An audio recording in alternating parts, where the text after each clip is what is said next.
What's up, everyone? Shaquille Mahjoudi here for CBS Sports, and you know who this is ahead of the July 29th premiere of WWE Unreal on Netflix. She is the record-breaking, history-making EST of the WWE, Bianca Belair. How are you?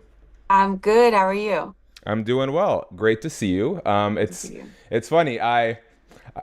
I'm glad we're talking about Unreal and we can peel back the curtains because I remember talking to you ahead of the Elimination Chamber, being like, "You've been in the tag division for a while, girl. When are we gonna see you back in the main event mix?" Little did I know we were headed to WrestleMania. Yep. Um, and we will get to that, but let's start here. You've been a part of reality series before. What has this WWE Unreal experience been like for you? Because I know some of the old heads sometimes are a little bit more guarded about letting the secrets of the trade out.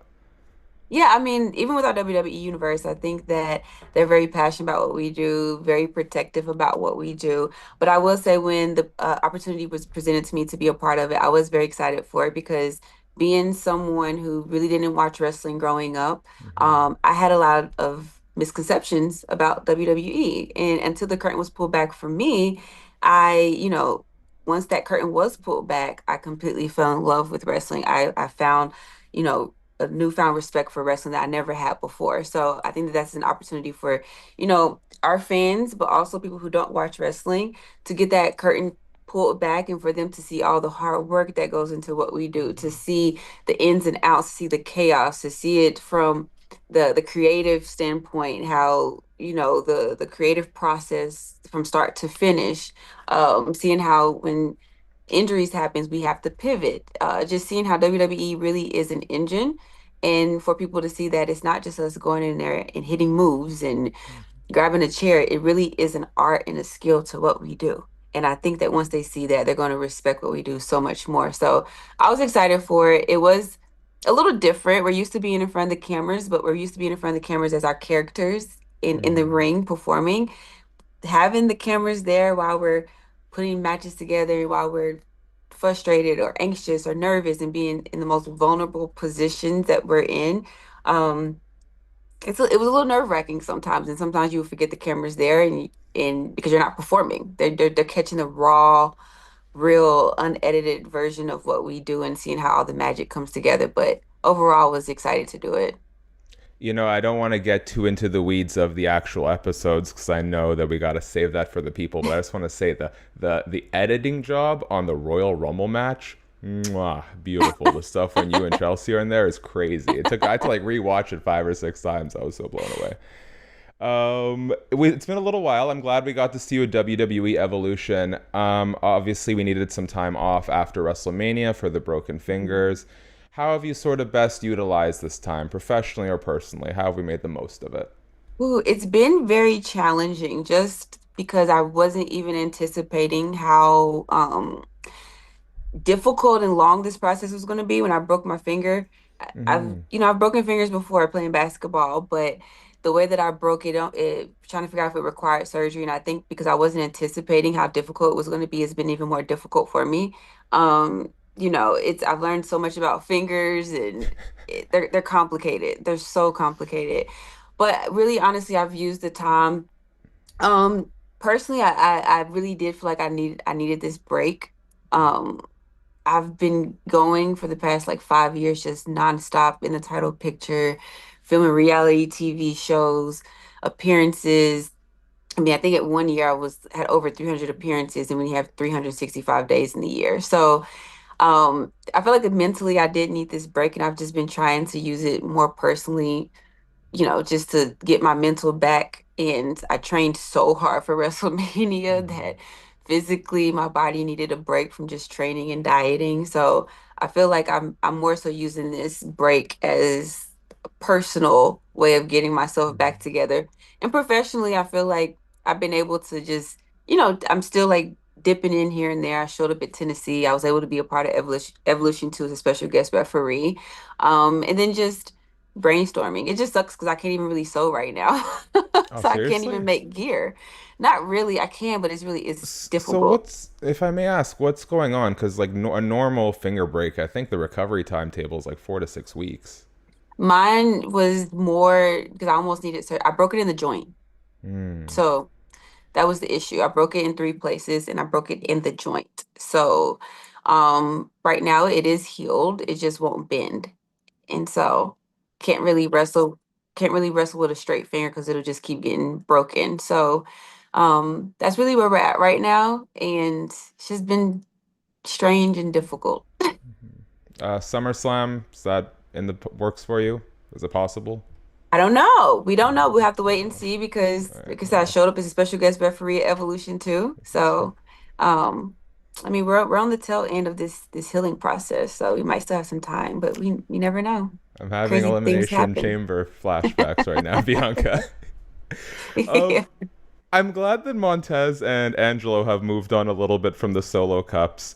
And I say that because I know there was a time where there were way too many around your house. I'm trying to wrap my head around this. I appreciate how on brand the solo cups are, but is it something you really need to have around the house when you can buy them from the dollar store? How many solo cups did Montez have at your place? We still have solo cups. Just leftover solo cups. And it's almost like it's weird. I still feel like in autopilot where we just drink from solo cups all the time. At one point in time, we had boxes of solo cups in the garage, and I still think we have some boxes of solo cups. So I don't know. That was a time. I wish that we could have these Unreal cameras going 24/7 because there is one moment I would really like to see peeled back more, and that is Naomi's cash into the Money in the Bank briefcase. I think we can speak a little bit more honestly here. You, Jade, and Naomi have been very close backstage. You've helped each other grow. You've wrestled together. From sort of the reports I saw, as this was sort of a unanimous win backstage because of how beloved Naomi is. Could you tell me anything about what the backstage atmosphere like was seeing her get this win, especially when we finally get to see this new side of her that she's absolutely been crushing? Yeah, I mean, what I will say is that Naomi is someone who she's been with the business for so long, and her journey has been one where when she gets something like cashing in Money in the Bank and she becomes champion. As much as the new character where she's been just unhinged and been doing crazy things, even the crowd couldn't help but cheer for her and be excited for her and be happy for her. She's a true veteran inside and outside the ring. I was very close with Naomi before we were a tag team, but even when we became a tag team, I feel like I became even more closer to her. I've learned so much from her inside and outside the ring. And despite like what's gone on in our storyline, I'm very happy for her. And everybody was very happy for her. Been a long time coming and she deserves it. Character wise, the way she got it is she's unhinged right now. I don't but we were all super, super, super happy and excited for her, regardless of how she became this new crazy person to get it. I we saw some new sort of like edginess to you, I think, in the lead up to WrestleMania, but I feel like for the most part, especially prior to WrestleMania, we've come to know a certain version of Bianca for a long time. Seeing Naomi make such a drastic shift, did that inspire or change your perception at all on like who Bianca could be 5, 10, 15 years from now even? I mean, I think that, that's what's the amazing thing about wrestling is that anything can happen. And, I look at Naomi and I see, she was this beloved character for so long. She was the glow for so long. And now turned the page and she's bringing something new to the scene. And it's amazing to see the work that she's doing right now. I think there's a time and place for everything, and I think that when it happens, it's huge. Just like John Cena, when it finally happened, it's huge. If it doesn't happen, it'll still be huge. Everybody has their own journey. I mean, I will say for me, I'm in a place right now with whatever the situation is what I'm going to lead into for at WrestleMania. You had a triple threat with three baby faces. It kind of just doesn't work. So I How can I was. ask? Sorry to Mhm. interrupt because this was my follow up. Yeah. Especially being in there with someone like Rhea, we were getting some boos, and that's not how I normally hear people react to Bianca. What was that like for you as a performer to kind of be put in that new position and maybe adjust on the fly a little? I mean, for me, I honestly I was expecting it just because of the Mm, position that I was in. Like I was saying, you have a triple threat, and with the triple threat of three baby faces is kind of it doesn't really work, or it can be boring. So when I really sat back and I looked at it, I'm coming off of a storyline with Jade and Naomi, people not knowing if I was the one who attacked Jade, some people still thinking that I was the one that did it. In me leaving this story of my two best friends and I should be heartbroken, but now I have to go over here to focus on WrestleMania. And it was polar opposites of how I should have been acting. So it was really hard for me to navigate that. So now it looks like, do I really care? Then, despite how justified I am, um, we've teased this triple threat. People want the triple threat. Io wants the triple threat. I'm the one saying no, so I'm the bad guy. I'm the special guest referee. I'm taking the match away. So when I really look back at it, I'm like, I'm the one in the heel. I'm the one kind of in the heel position. And for this storyline, it's best for me to lean into this. Um, mm-hmm, and we can get back to whatever we need to get to on the other side of this. So I was kind of the one that was like, I'm just going to lean into this because this is what makes the story good. This is what makes it interesting. And as long as it's entertaining, that's all I care about. So I just felt like it was best for me to lean into that going into WrestleMania and to help that storyline out. So yeah, it was as long as people are entertained, I'm mm-hmm. fine with it. I promise I'm not saying this just because you're here. Match of the night at WrestleMania 41. Thank you. I go back and forth between that and the Punk Roman Seth match for like the whole weekend, but it's neck and neck in my mind. I know a lot of fans feel that way.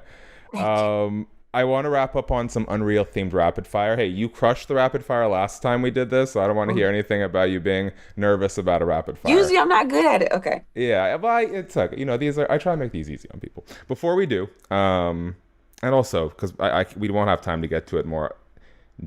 By the end of SummerSlam, is the world champ. Jade Cargill might be a world champ. Hopefully, this finger issue is sorted out soon. Cool to see the big three, and where they're heading out of SummerSlam. Anywho, okay. I don't know how I'm gonna word this, but I'm gonna try my best. Okay. Royal Rumble 2025. There is a moment, an interaction between you, Jordynne Grace, and Naomi, uh, where Jordynne Grace repeatedly kicks your head into Naomi's chest. You broke character, girl. I saw you laughing on the way out. Don't tell me I lost you here because you're frozen, Bianca. What's going through your mind in that spot if you can still hear me?